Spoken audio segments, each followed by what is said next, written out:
of Nigeria have some of the most talented attackers in African football, yet there's always a recurring issue. And I tell you for a fact, our midfielders, they often don't seem to understand how to properly supply these attackers, send them the balls, feed them the food that they understand, which are the balls. Of course, when you see a Nigerian team play, you'll be wondering, where's the cohesion? What is really happening? Why is the striker not scoring the goal as he's supposed to? Now, a graph per performance showed in that game against Rwanda showed some key observations that we've been able to do here on In The Game. And you can see clearly on the screen, one, Iwobi was the most progressive, completing 30 forward passes and 3 key passes. The next, Ndidi, he dominated the defensive aspect with 8 ball recoveries and 7 duels won. Alhassan Yusuf had a solid game. Some do not agree with that, but by the graph, you could see that he had a solid game, completing 80% of his passes and recovering possession 6 times. Onyedika, he balanced both the defense and the attack in the midfield, contributing with ball recoveries 7 and forward passes amassing 25. But football enthusiasts and fans, with this graph, football enthusiasts and fans, they were not satisfied. Reactions on social media after the game, during the game, read thoughts. Let's see reactions on social media and what people had to say about the midfield of the Super Eagles of Nigeria. You can see from this handler at C_Mobike says, I have reviewed a lot of Super Eagles games and I discovered some major issues. Our midfielders, most times, they don't understand our attackers. Boniface likes to play to the leg. Osimhen likes to play long balls. If you have Boniface in attack, we have no business playing long balls. Let's see another reaction here from, the odd Soles, as we know him very well, Soles Chuku. He says, all the Super Eagles threat were from set pieces so far. Severe issues with spacing, more pronounced in possession than out of it. To be expected with the new, unfamiliar shape. Chukwueze has no midfield instincts, and it's showing. It's really showing. You can see that. That's his reaction. Otsela is there. Let's move to another reaction quickly so we can have our guests react. This says, that's from at Mike and Sensational. Solid performance from the Super Eagles. Victor Boniface shines. Formed a promising partnership with Lukman. Midfield duo, Iwobi and Ndidi show flexibility but lack marking force, exposing defense to pressure. Defense coordinates well. Good one for Super Eagles. This is from another handler. He says, the Super Eagles midfield is not working. Osimhen is such a good player. We saw that from that second goal that he scored. This handler says, if the coach, Eric Schell, is going with 4-4-2, he needs to improve massively on that. Up front and the midfield, or marking is not complete. Totally outnumbered. Kudos to Lukman and Osimhen for the tireless runs. Now, of course, you can see that these are the reactions from fans, enthusiasts who are talking about the Super Eagles of Nigeria and their performance against Rwanda.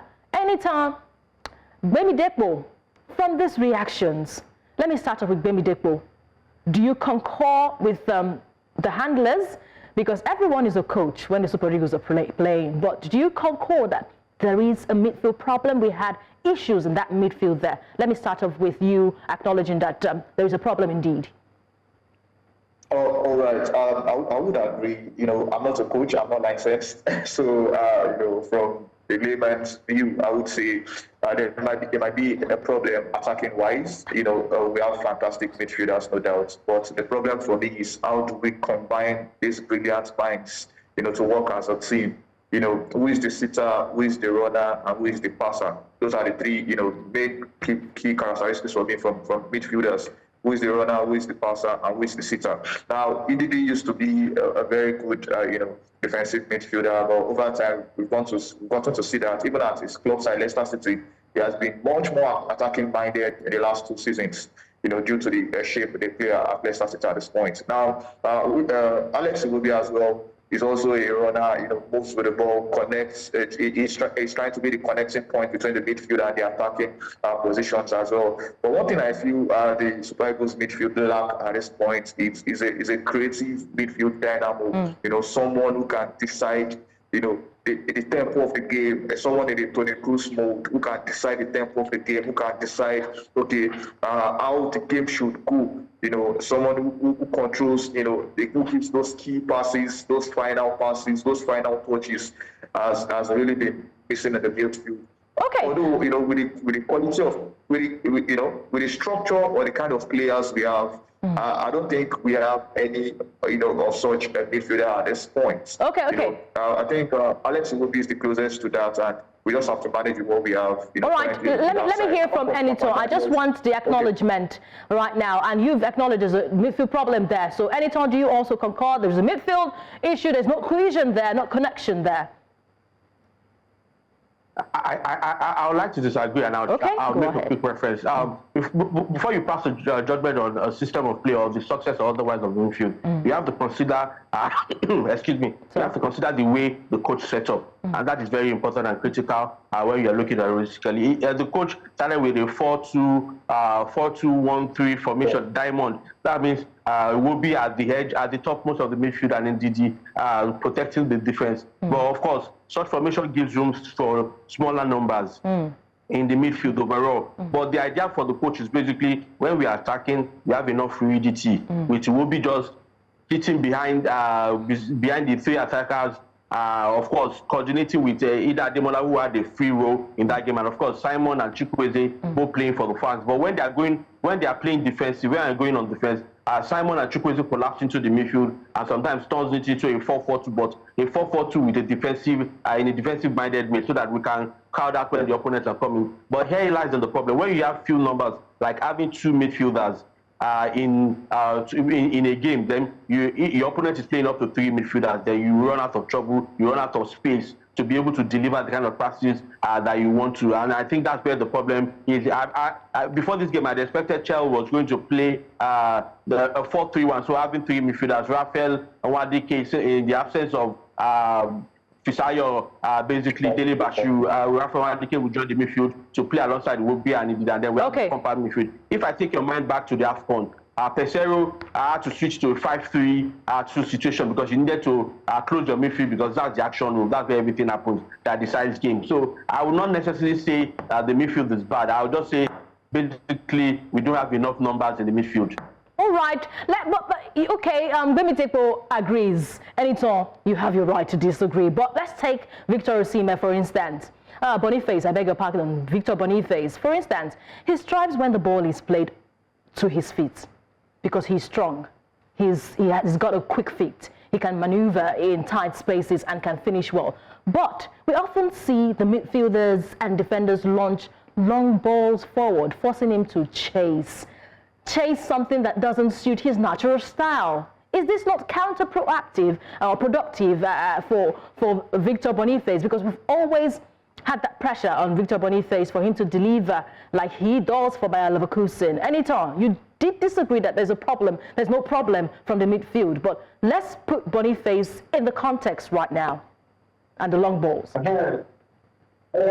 So if you look at it, basically the way Boniface plays, when people say he enjoys the ball at his feet, I'll question a bit of that, because even at Leverkusen, sometimes it's not as if that he plays directly to the field. Sometimes Boniface comes from the wing position, and I'll defer back to the formation. If he's a soft striker, Super Eagles in the recent time have always played long balls. And it's not as if the only way Boniface can play as a striker is when he gets the ball to the field at any time. Sometimes because he has the energy and he has the strength, upper body strength, he can also protect the ball better and of course get moving to calm the ball down. And if you look at the data, if you look at the stats, it's not we are not playing that much long balls. Most of our two goals, basically, especially the first one, came from our free kick situations. We didn't play that much of a long ball to now say because there was no ball at his feet, that's why he's struggling. But do you see Boniface? I beg your pardon. Do you see Boniface as a direct striker, just like Victor Osimhen? I think he plays better behind the striker.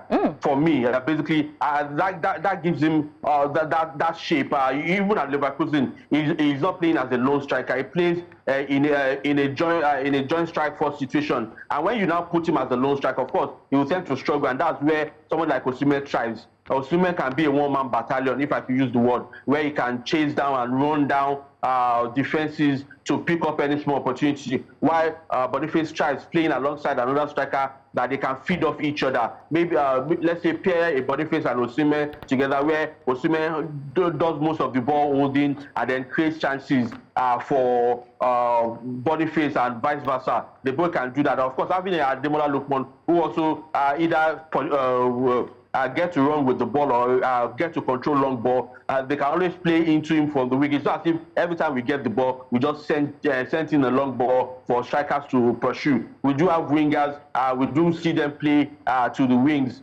We saw Simon, we saw Chukwueze working in that game. So basically, it's different for formation, and the information given to them by the coach that determines how effective each of the players. So for me, Boniface struggles as a lone striker, but he would thrive when he plays alongside another striker. All right, on the other hand, when Osimhen plays, that's this with the long balls, and of course, chaos should come into play. You know what he can bring to the table. They call him the Lion. He loves to battle defenders, running into space and also attacking crosses. Bemidepo, what do you think, or where do you think, and why do you think there's always this disconnect with the midfielders that Osimhen will have to do the whole job alone? Well, I don't think anyone can do the whole job alone, right? Because it's a team game, and you have to play certain parts and play the balls across to him. There's something I feel is usually done in training. A player tells you this is where I feel more comfortable for the ball to be played to. Either running behind, and based on the team, coach's tactics as well. And I feel that is where the work should be done. And if you are playing with the likes of Victor Boniface, as my colleague has rightly said earlier, is someone that loves to run with the ball, is someone that loves the ball sent in across to him, and he would always get the job done. And he's also a player that can actually hold up play, and bring all the players around him into play, creating a connecting link, between himself and his other forwards, getting Ademola on the ball, getting his other colleague Simon on the ball. So I think he is an exceptional player, no doubt. And, at this point in time, the players and the Super Eagles team, are working towards each strength. I can say for a fact that, yes, it suits him. Like my colleague said earlier, as a point man, is a killer, can always bulldoze his way through. Unlike some of our other strikers who are not built in the same form. It doesn't necessarily mean they are bad strikers, no. It just means that, they might not be working in that system at this point. Okay. Especially just make them look bad. So I agree with you that there might be a disconnect at this point, and it's probably based on the formation being played and the lineup at this point in time. And I think for NHL, is tinkering with the team as well, looking at okay, what can I do if I don't have this midfield dynamo in this squad at this point in time? Let me work with what I have. I think that is what it's been at this point. All right, you just brought the technical team to the conversation right now, because you'll be wondering, with all these we're talking about, with all the fans turning into coaches, where is the technical team? What are they doing about? Are they not seeing these things we have been pointing out? Enitan, does all these we're talking about right now, does it boil down to the lack of tactical awareness from the coaching setup? As in, they are the ones who make the decision here. In-game decision making, are they not seeing all these that fans are seeing, fans who are turning into coaches, and what we are also seeing?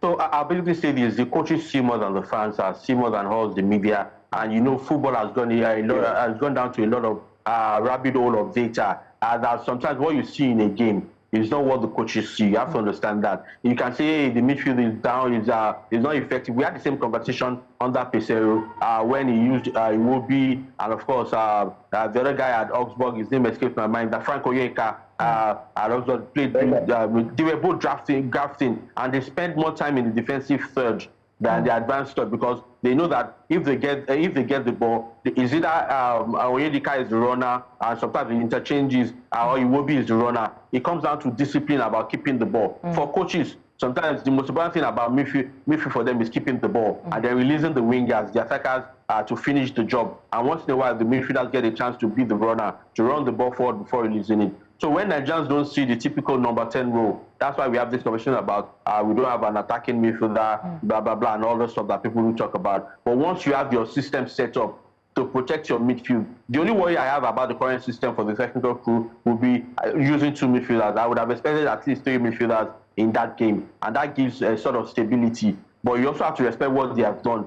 They've seen the strength of their opponent, and they felt they could go with 2 midfielders, diamond shape, will be at the top of it, and then Ndidi at the base to control things. They did get enough numbers, and of course, sometimes the midfield looked empty, but defensively they were solid, and I guess that's what the coach was looking out for. Okay. All right, we'll be hoping that they can get those things done, what they look out for in that game against Zimbabwe. Now, let's move to another concern of ours on the show here, and it's about pressure from African teams to make sure that they pick qualification for the 2026 FIFA World Cup. We know how Nigeria wants this ticket.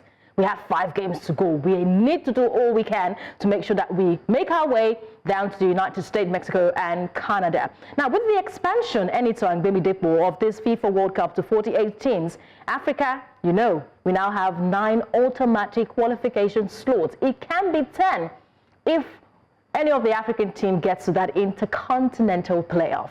So, it's the highest allocation in history from any FIFA competition. While this provides more opportunities, it also raises expectations from this team. Traditionally, strong teams like Nigeria, Egypt, and Algeria, they face intense competition from emerging nations like Cape Verde, Mali, making the qualification race more unpredictable than ever.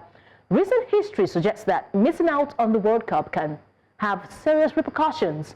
Ghana, Nigeria, and Egypt, yes, they failed to qualify for competitions, and we know that Ghana made it yesterday, 2022 World Cup in Qatar, but Nigeria were nowhere to be found, even with the bilateral relationship with Qatar.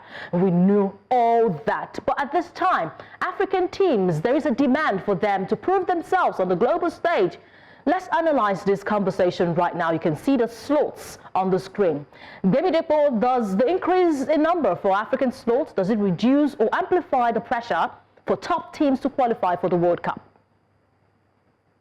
Yeah, definitely. I would agree with you. For me, it amplifies the pressure because everyone says at least it's 9 now. Yeah. So yeah, 3 more slots for us to fight for. And I think the pressure comes more on the perennial powerhouses, the likes of Nigeria, like you mentioned, Egypt, Senegal, Cameroon, South Africa, even at the discussion at this point in time, Algeria, and these are the countries, people want to see or expect from Africa. But at the end of the day, whether we like it or not, some of these countries have to cancel one another out. And that is it. Looking at the group we are in correctly, we have South Africa in our group as well, and Nigeria. So giant competitors, who have to face off and probably send one off. It's a bit complicated, if you would ask me, but at the end of the day, everyone expects the big boys to be at the table. The World Cup is the biggest table when it comes to national football, international football, and Nigeria missing out, or South Africa missing out, but the likes of Egypt, Algeria, Cameroon missing out. There, it gets to be probably a shame to the Footballing Federation as well, and even to the players. So it would be a big disappointment, and definitely that's why the pressure is much, especially for Nigeria, a country of over 200 million people. Definitely the players are under intense pressure. I just hope they can, find their way around it as professionals to actually make it to the tournament. Okay, Enitan, what tactical or structural changes can the governing body, that's Confederation of African Football, what can they do to ensure that big teams not only qualify, of course, they can also perform better at the 2026 World Cup, because it's not all about picking up the qualification alone, getting the needed result. We don't want to go there and just end up in the group stage. So what can the governing body in Africa, what can they do to make our performance, our campaign better in the world stage? Thank you. Basically, they are doing it already. It will be too late for you to try to do something at the senior level. But what you can do basically is to ensure the grassroots keeps producing quality for the senior national team. Grassroots younger players who can be signed to bigger clubs, who will learn the basic hacks, the basic technique of how to become better senior players for the national team. We've seen CAF introduce the African Schools Championship. They've expanded the under-17. Luckily, FIFA has also tied into that. We're having the under-17 yearly, and so that you can throw in more stars, and of course, a few players can repeat the under-17 to get better international exposure and experience, and they'll be ready, better fitted for the senior team. Of course, I think about 8 years ago, they also helped with funding, because one of the major problems you find with African teams at the World Cup is funding. Players fighting over bonuses and allowances, and I think CAF gives qualified teams some amount of money so that it will aid their preparations before FIFA busts in. So those are the key things you do. You don't start at the top, you start at the bottom. The production channel must be effective and must throw up quality players for the senior team to latch onto, and of course funding. We also know that the reason why Africa got 9 is because they got a good partner or helper in the FIFA president who spoke out for Africa, and of course we needed to finish well. Morocco really helped a lot with the cost of Africa at the last World Cup in Qatar, basically finishing among the top 4. So those are the kind of performances you expect for major continent like Africa to be able to have a seat at the table when it comes to slot allocation. Basically, Europe is doing well. South America are perennial champions of the competition. So for us to keep these leadership slots that we have, I think we have about the 3rd to 4th best slots. So between 2nd and 3rd best slots among other continents, and we need to really do well. Also, if you look at the grouping for this World Cup, they've spread it well enough to make it competitive and, of course, easy for the big teams to qualify. But it's a double-edged sword. When you look at Nigeria's group, for instance, Group C, you have Lesotho, Zimbabwe, you have Rwanda. South Africa is about the toughest opponent we have. But it's also a double-edged sword, because you have to consider the fact that an easy-looking group can bring contempt and complacency to top teams, and that's what we have seen within our first 4 matches for Nigeria. This is why we are 4th on the table, trying to catch up with South Africa. Luckily, the imbalance in the group has helped us, that one of the teams had not run away. I would have expected South Africa to have run away with the lead in the group in the first. But the South African coach, Hugo Bruce, he says Nigeria would help South Africa qualify. Can you make me understand that and make the fans understand how Nigeria will help South Africa qualify? So he believes that because we had a slow start, we are now doing a lot of catch-up, which means we are going to win most of the games against the opponents that have been keeping them down, the likes of Benin Republic, the likes of Zimbabwe and Lesotho. So as long as we keep chopping off points away from those teams, and they keep doing their own part of earning their points, they will be safe, because those ones are the closest to them. We are coming from the behind. So he counts on the fact that the Super Eagles will seek to step up and win enough games to try and catch up. And he believes that he has a solid team to also do their own part. But he forgets that they're also on our way. We will be traveling to South Africa. They picked a point in Uyo. We are traveling to South Africa to play them. And that means we will likely chop off points. It's not as easy as you think it is, but he's banking on his team and betting on his team to be able to get the job done, as long as Nigeria keep beating the likes of Rwanda, Lesotho, especially Benin Republic for them, because those are the closest to them. And when we beat all those teams, it make it easy for South Africa to also beat them and get all the points. Okay. All right. We'll be hoping that Nigeria can get the job done. We have to get the job done against Zimbabwe on Tuesday. Thank you so much, Enitan Obadina, for joining us in the conversation today. We appreciate your thoughts, for sharing your thoughts on the show. Thanks for having me. All right, great. We'll still stick around with Onyedika. Yes, we've got some 2026 World Cup qualifying games played as at Saturday. And Group B results shows that Togo and Mauritania had to share the scores 2-2. Sudan and Senegal, that's a goalless draw. You're wondering what really happened to Senegal in that encounter. Sudanese guys could not let them go past the post there. In Group D, today we expect Eswatini take on Mauritius. Group F, Kenya will be up against Gabon. Remember, Benny McCarthy is in charge of the Kenyan side. And now he has to take on Gabon and see how they can get back to the World Cup. We've got Group I, the results there for the FIFA World Cup qualifiers, talking about Europe. The likes of Moldova and Norway. Norway went 5-0 against them. Israel against Estonia. That ended in a 3-goal thriller there. 2-1 with Israel taking the win. Group J results shows that North Macedonia were winners here. 3-0. Wales against Kazakhstan, and then in a 4-goal thriller with Wales taking the win. Group L sees Montenegro against Gibraltar. In a 4-goal thriller with Montenegro taking the win. Faroe Islands lost to Czechia. While for the CONMEBOL, the continents there, Uruguay and Argentina, what a match there. Match without Lautaro Martinez and Lionel Messi, so the likes of Uruguay not winning, with 1 goal being scored for Argentina. They are the reigning world champions. Remy Depo, at the moment, I understand that you are currently in Akwa Ibom, Uyo, where the Super Eagles will take on Zimbabwe. Can you just keep us up to speed? What is the latest? What do you see? What do you perceive from the players, even after that dominant win against Rwanda? What update will you want to dish to us from Uyo? Can you share? Everyone is excited, everyone is ready. The players look very determined and, are concentrated at this point in time. Like you rightly read out earlier on, that there is an announcement at this point that, no one, can actually have access to the players till tomorrow. So everyone is in top shape. Everyone, all the players, according to what we saw when they, arrived yesterday, everyone was, smiling and, everyone is in top shape at this point. And, no injuries in camp at this point. And I think the players are raring and ready to go.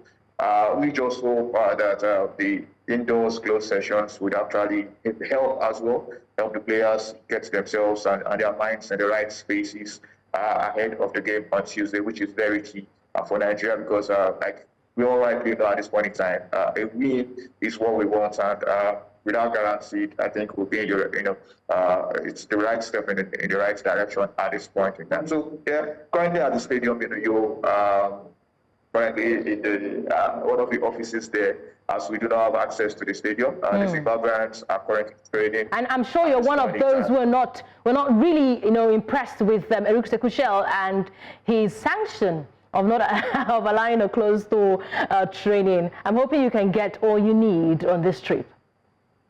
Definitely, hopefully as well, prayerfully. Meanwhile, the Zimbabweans started training earlier on. They got into the stadium around 10 a.m. this morning, and came in convoy with, I think, 2 journalists as well arrived with them earlier on this morning, and they should be done with their training probably later on around 12 or thereabouts, by which I think this by should, probably get prepared to come around. But they're using the training pitch. They're not using the main ball at this point for the training, talking about the Zimbabweans. And, with the discussion we had with the journalists earlier on, I think these guys really feel they can get the 3 points, which I it's almost an impossibility for them. But, this is the game of football. And I hope the players also understand that and knows the responsibilities that comes with having over 200 million Nigerians, looking out for you and rooting for you, and that's where the pressure comes from, like I mentioned earlier on. Okay. And I just hope Super Eagles can go all out there and get the deserved win on Tuesday.